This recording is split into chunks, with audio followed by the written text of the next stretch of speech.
So this is Spots, a beloved member of our family from the time I was 4 in 1990 till I was 20 in 2006, which is when he died. Even though I was very young, I still remember many of the particulars of the first day I met Spots, and he came to live with us. My dad came into the house and told us to go out back. We were confused but moved towards the back door. So we moved through the laundry room, which the house we lived in at the time had, and opened the screen door that led to the backyard.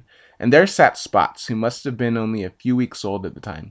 He looked up at us so innocently, and my brother and I just squealed in delight.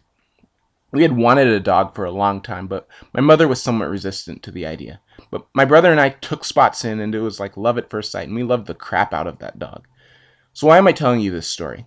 Well, November 1st is World Vegan Day.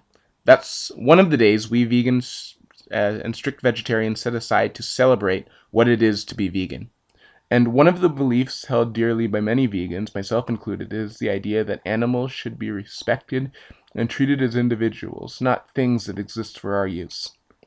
I mean, as a child, I could easily see that Spots had a unique personality with its own quirks and idiosyncrasies. He hated water, he preferred wet dog food to dry kibble, and he didn't particularly care for the company of other dogs. And he liked to run around in circles when he was excited. Those of you who lived with cats or dogs growing up can likely think of some of the personality traits of the animals that lived with you. It's one of the reasons why I imagine people in the West go nuts when they hear about people in Asia eating dogs.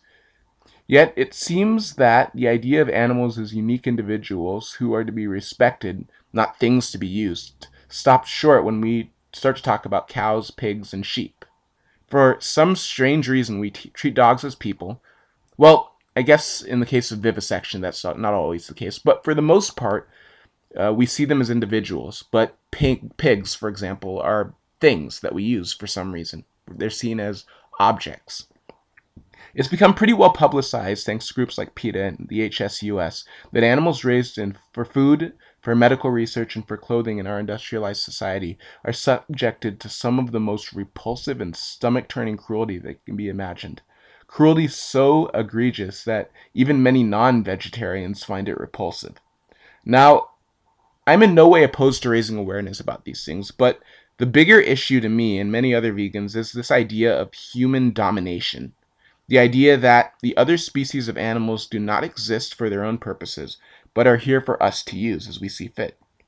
A lot of noise has been made over free-range versus factory-farmed meat, dairy, and eggs.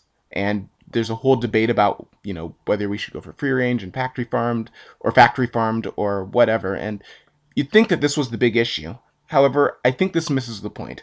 I would argue that it is still objectionable to exploit an animal's body for food when there are other food sources available. There's been, I think, a misappropriation of the term animal rights to mean nicer exploitation of animals that we exploit rather than an end to unnecessary exploitation. In my mind, the main point and long-term goal of the animal rights movement, and veganism especially, is not bigger, more humane cages, but empty ones. We need, I think, a general consciousness raising, I should say, in regards to the idea that animals are not here for us to just use as we see fit. They are non-humans, to be sure, but they are unique individuals nonetheless. Some of the major religions feed into this idea as well.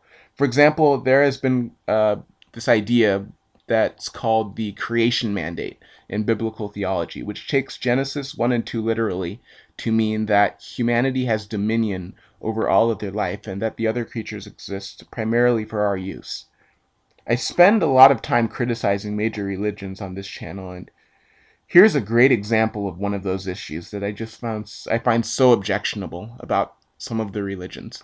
I think a lot of the religions especially the Abrahamic ones, kind of propagate this idea of human domination. Some of the Eastern religions, I think, are a little bit more animal-friendly, Jainism especially, but the Abrahamic ones tend to kind of have this idea that animals are here for our use.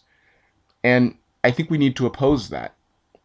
I think we need a movement to oppose this idea that humanity are on the top of the hierarchy and the other creatures just are here for us to do with as we see fit.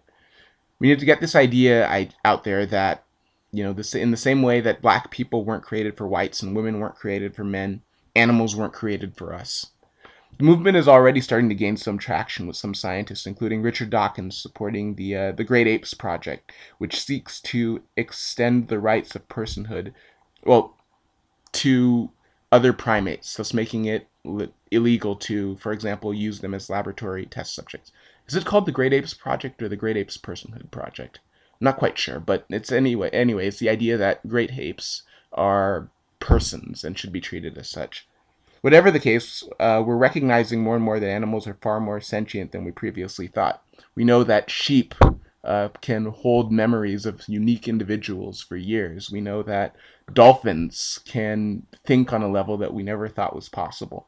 And for me at least, that is all that is needed to establish that, just like my beloved spots, these animals should be seen as our fellow earthlings with as much right to be here as we have, and that so long as there are other options available, they should not be exploited for our needs and wants.